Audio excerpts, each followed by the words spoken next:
Sinchan, tingnan mo ang ngipin mo, napupulok na, hindi ka nagtutoothbrush. Sige, kumain ka pa ng kumain ng chocolate, sasakit yung ngipin mo. Bakit si daddy naman? Panay inom. Hindi naman sumasakit yung ngipin. Lokong bata to Mamaya, magpa-dental ka at magpasama ka na lang sa daddy mo. Masakit yata yun eh. Yun yata yung tinitira ng laser beam.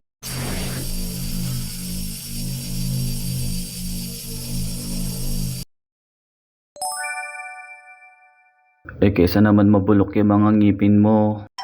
Once na malinisan yung ngipin mo, marami diyang bawal ha.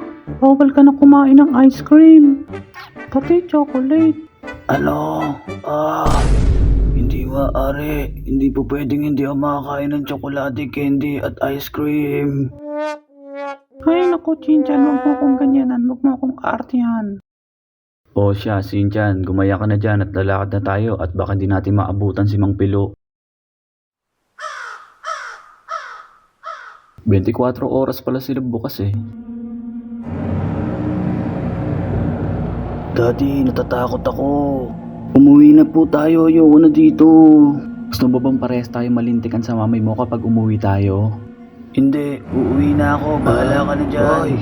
Ayoko, daddy. Ayoko, tumigil ka nga, Sinchan. Tumigil ka na, Sinchan. Hello mga pogi. Wow! Ang ganda mo naman, para kang diwata. Oo nga. Siguro wala ka pang asawa. Ako na lang asawahin mo, binibining gandang hari. Naku, pilyo ka talagang bata ka. Baka naghahanap ka ng jowa, ako pwede mo akong jowain. Pwede ka ba makuha yung number mo? Mamaya na lang, inaantay na kayo ni Kapilo. Okay. Napakadungis naman dito. Daddy, tignan mo. Katakot naman yan. Baka may mga gumagalang kaluluwa dito. Hindi naman hospital to, kaya malabong magkaroon ng multo dito. Kapilo, may pasyente po tayo. Kapilo, tutulog ka lang ba dyan o paalisin ko na sila? Nasaan Nandito po sila. Nasaan? Magpapalinis ba kayo ng ngipin nyo? Abay, teka lang. Aray ko po. Lumalagotok, parang hihiwalay yung likod niya. Siya pala, si Kapilo. Siya si Dr. Pilokyo Milante. Siya maglilinis ng ngipin namin? Katakot naman. Oo, may problema ba? Pwede ba ikaw na lang maglinis ng ngipin ko? Ano ba yan? Assistant lang ako dito. Sige na, pumasok na kayo. Sige, ako muna. Ito na naman tayo.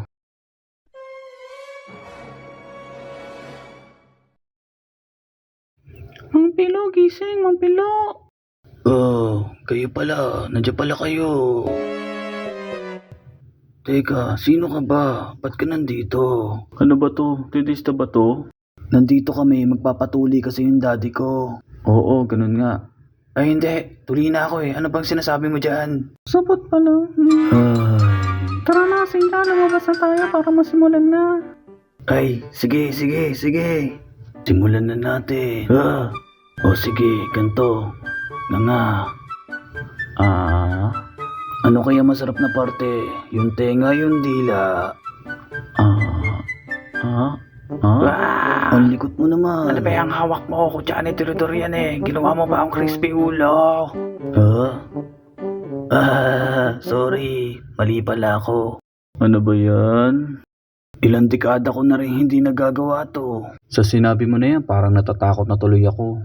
Daddy, baka humihi ka dyan sa pantalon mo, ha? Sinchan, kanina ka pa. Pag ako nabwisit, talagang naiinis na ako. Ay, talagang bata ka. Saka pumupunta. Tara, maglaro ulit tayo. Gusto ko yun. Sige. Nga mo uli mo nga mo.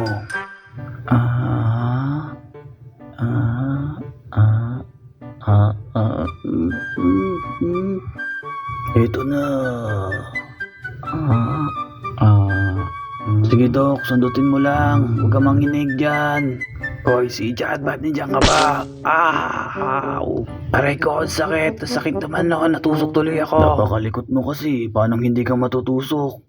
Sinchan, gusto mo bang uminom gatas, ititipla kita. Ayoko ng bear brand, gusto ko gatas ng dalaga. Gatas ng aso, ayaw mo? Oh, last na to, nga nga uli, hindi na tayo dapat magbintis. Aray, dahan lang naman, aray. Masakit ba talaga yan? Aray. Hindi masakit yan, para lang kagat ng langgam. Yung malaking langgam. Grabe nakapal na ito daming tartar.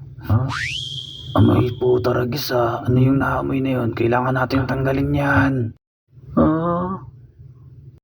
Aalisin natin yung masasamang espiritu sa iyong katawan. Ultra magnetic drill. Aray ka ba? Aray. Oh, yan. Masakit pa ba? Di naman. Naramdaman mo ba? Sabi ko sa'yo